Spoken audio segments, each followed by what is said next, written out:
Welcome, one and all, for all is one. Limelight in the twilight. This is, I'm creating this channel for strictly long form videos. If you're interested in just 3 minute video, go check out my shorts channel. Sometimes I'll do a reading in 3 minutes, and this is one of those, and then do a long form version, and that's what this is going to be about. But I had started this recording twice, and you see all the oracle cards, the Egyptian oracle cards are scattered all about. So I'm just going to catch you up real quick, okay? Before I even chose the Egyptian oracle decks, the number 42 came out, okay? Number 42. And so that prompted me to thinking of the 2 and 40 in the halls of life and the halls of death. And these are the smaller dice that came out. Jupiter in the 9th house, which is Sagittarius. So the 9th and the Sagittarius confirming each other. Jupiter being expansion, prosperity, could be abundance, something coming in. But the 40 and 2, okay, the 2 and 40 are the judges in the halls of life and the halls of death. And then I was talking about, Anubis and Thoth being there, and there's Thoth right there in the form of a baboon.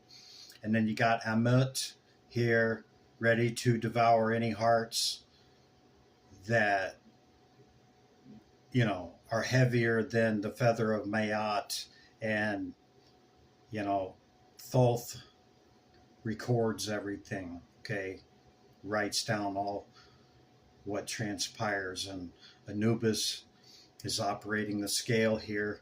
So as the 42 and the 2 and 40 came out, so then I was like, okay, we got to jump into the Egyptian deck. And so I started pulling the oracle cards. Ra, number 1, came out.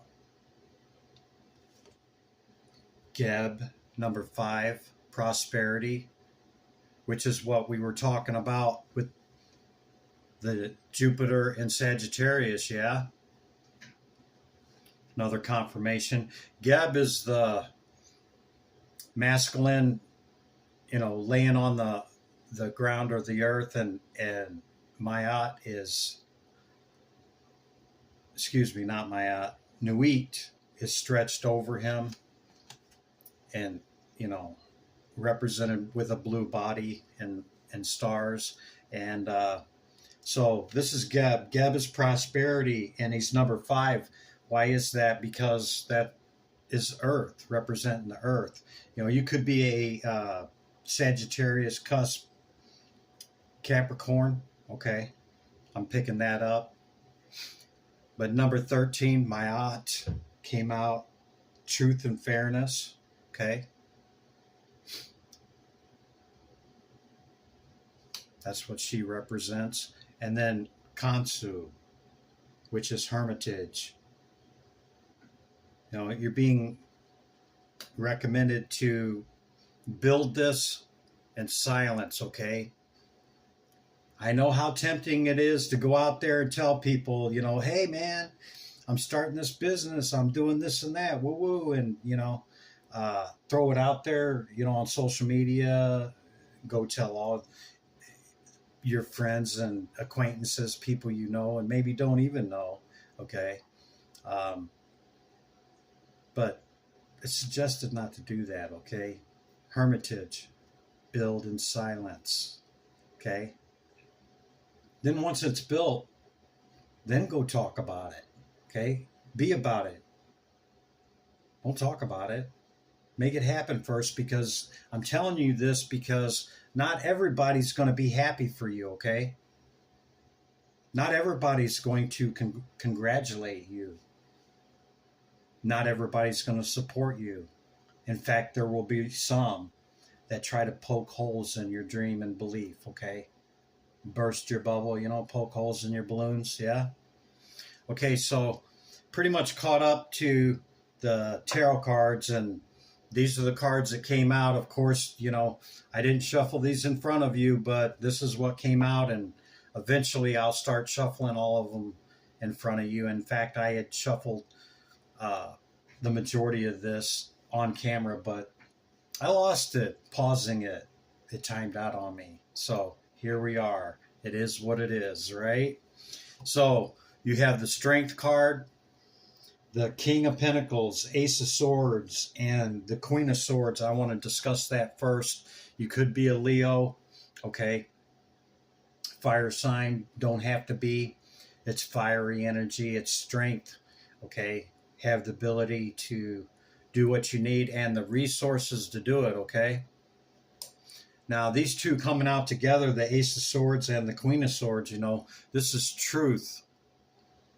Have clarity and truth in what you're trying to do, okay?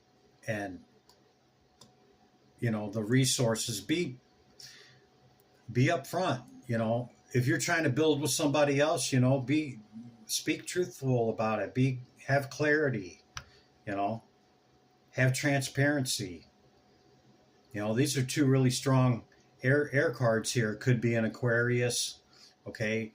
The Ace of Swords falls in to Gemini, the first 10 degrees of Gemini, okay? The Ace of Swords and, you know, the Queen, they're not really deceptive unless they're in their ill form or their, you know, shadow aspect. It's not really a deception. Usually it's pretty truthful and upfront, and that's what we're looking for. But, you know, we're not talking about anybody else. We're talking about you. So you could be a fire sign. You could be an Aquarius, perhaps a Gemini, or maybe you just think a lot, okay? Maybe you're on the cusp of Leo and Virgo, you know? Maybe you just think a whole lot, right? I mean, don't we all in our way? But, you know, that's kind of what I'm getting there. But really, you know, as we move on here, the Three of Cups, you know, is a celebration. It's people toasting, celebrating. Maybe you did build it in silence in this hermitage. Maybe you didn't go, you know, put it out there. Because a lot of times putting it out there like that, you know, not from others' perspective, but from us doing that, a lot of times can hinder it, right? Even though we want to think positive and already, you know, stand in our power of wanting to manifest something, you know, we got to believe it, got to believe that we already have it. But a lot of times going and just, you know, doesn't really serve you well, okay? Three of Cups, you see three people toasting on the traditional card, a celebration.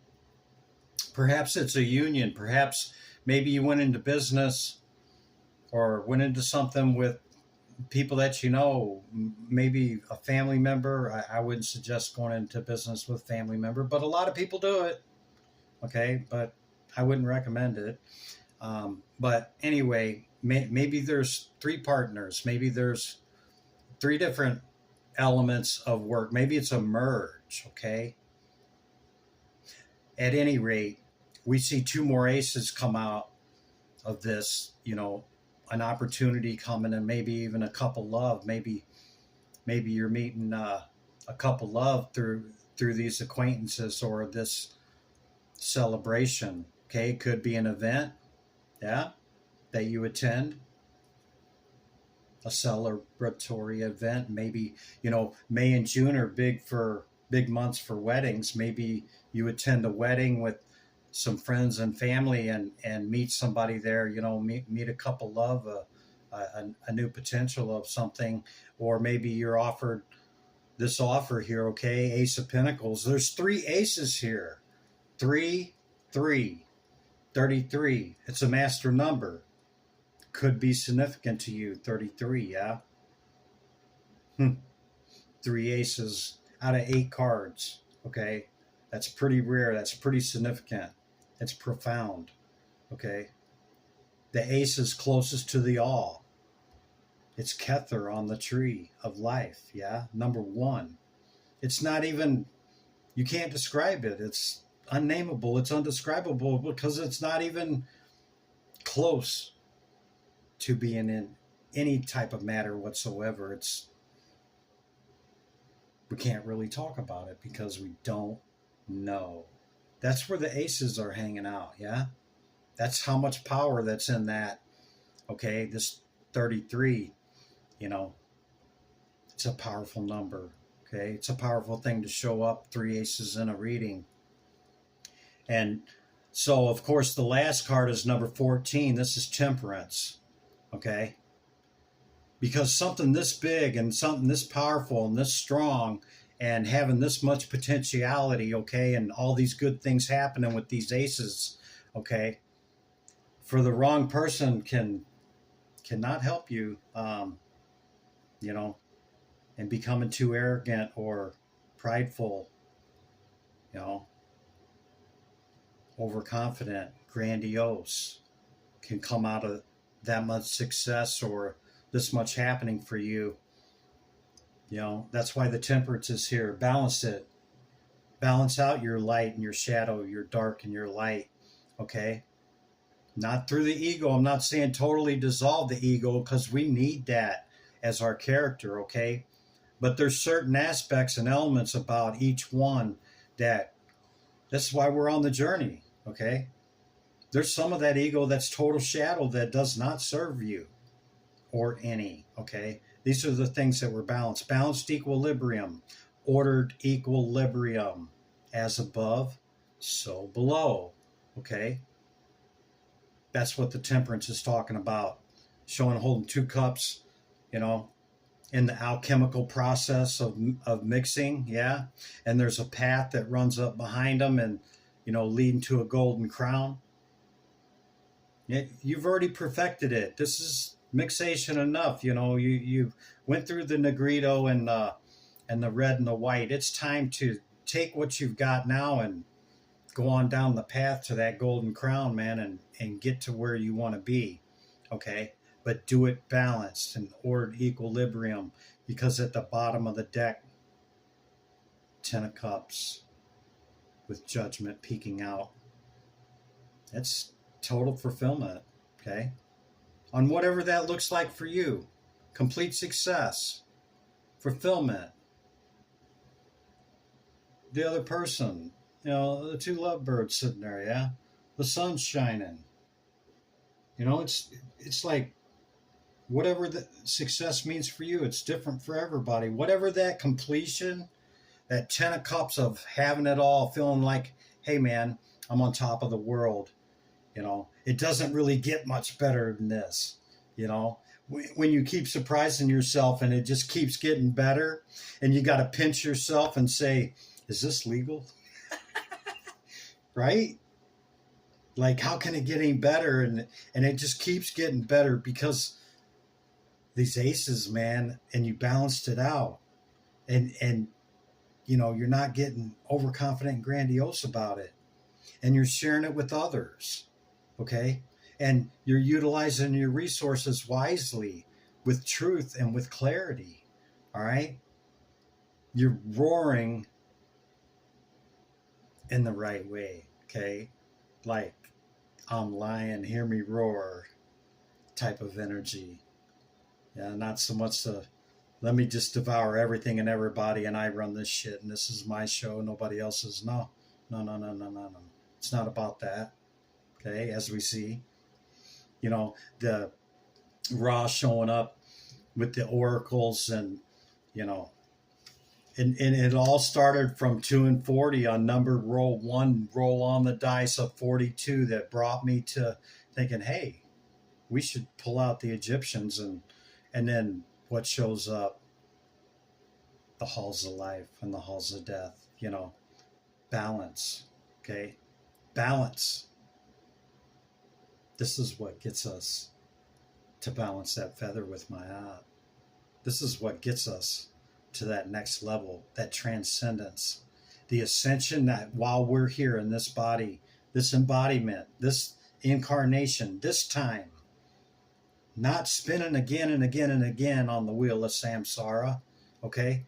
But we're getting it this time. We're tired of going around. It's time to elevate. We are in the Aeon of Horus, okay? The age of Aquarius. That's what's being ushered in right now. The old guard is going away. We're ushering in higher consciousness, okay?